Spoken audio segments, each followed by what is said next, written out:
Right, so it's been a while since I've done a video. Can only apologise about that, but I've been particularly busy. Yeah, basically I had a bit of a disaster whilst working on the car using my jack. It managed to slip, and I'll show you what it done to the front driver's side wing. You can see, squashed it all in, made a right mess. Basically, yeah, it wasn't repairable. I tried bending it back myself, but that didn't work.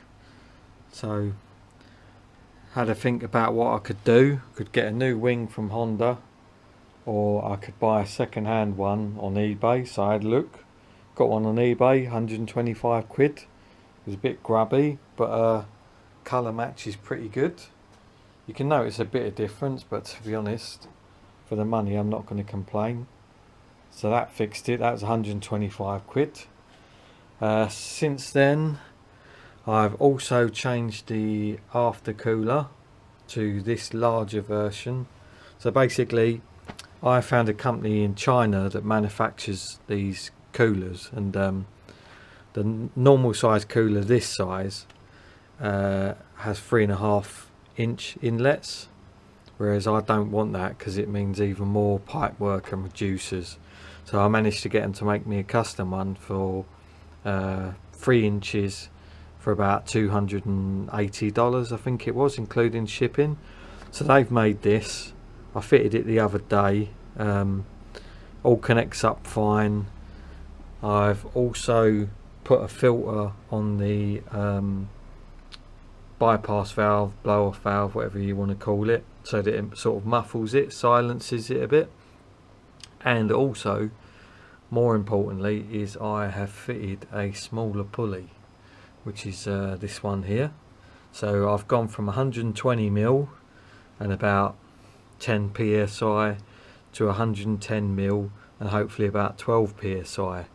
So yeah, I've been mucking about with a map, and hopefully I'll get a chance to sort it all out and give the car a drive. Obviously it needs mapping, because now instead of getting say 5 psi at, I don't know, 5,000 rpm, I'm getting 7 psi. So that means like the whole map I've got to have a look at it and adjust the ignition timing accordingly. But I've begun doing that. It shouldn't take too long.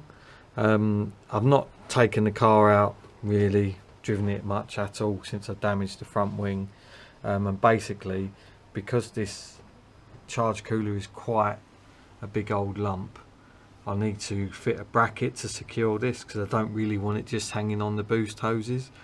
So what I'm going to do is fix some angle to here, drill it, fit some riv nuts, and then have a bracket that bolts this in aluminium, so that'll be nicely clamped and should be secure, and I can start doing some testing.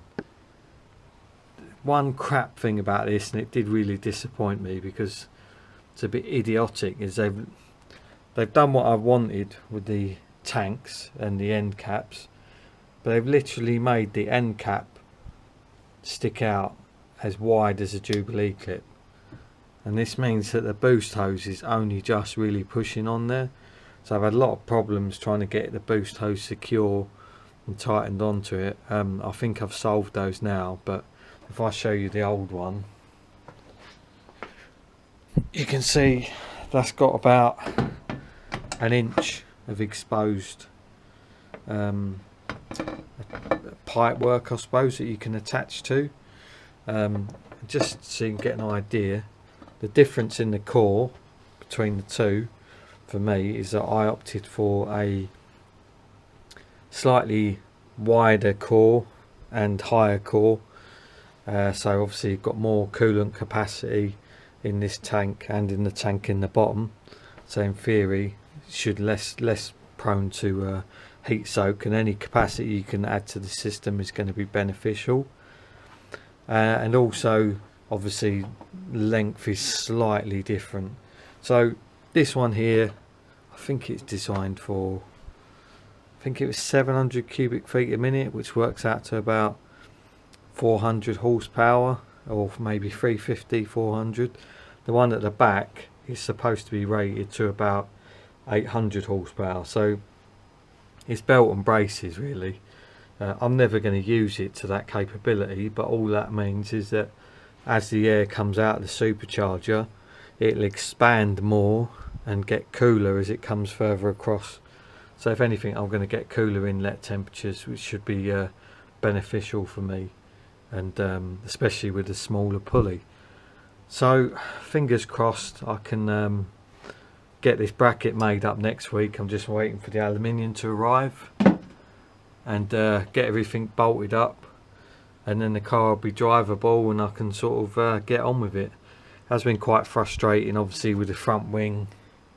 I'm not gonna lie, when that front wing bent I was like, oh shit, because at the time I didn't even realise that the wing, I didn't even think about the wing being bolted on. I thought of it as more being welded. So I was thinking, oh shit, I've damaged the seal. Luckily for me, there's no damage to the seal. I've just literally bolted the new wing on, changed some of these fixings, and also undersealed all across it so that it's nice and protected.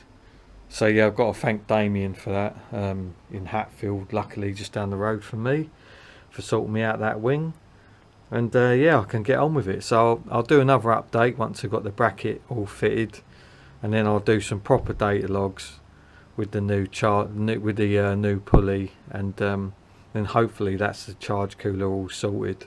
Obviously it's been a bit trial and error trying to find one that was suitable for what I wanted, but because of the room in the engine bay, either you get something fabricated yourself or get someone to do it for you at great expense, or you do what I've done, which is managed to find a company that would make it to what I wanted and relatively cheap. I mean, it was cheap, and I've also had to wait probably 6 weeks for deliveries, so we got there in the end.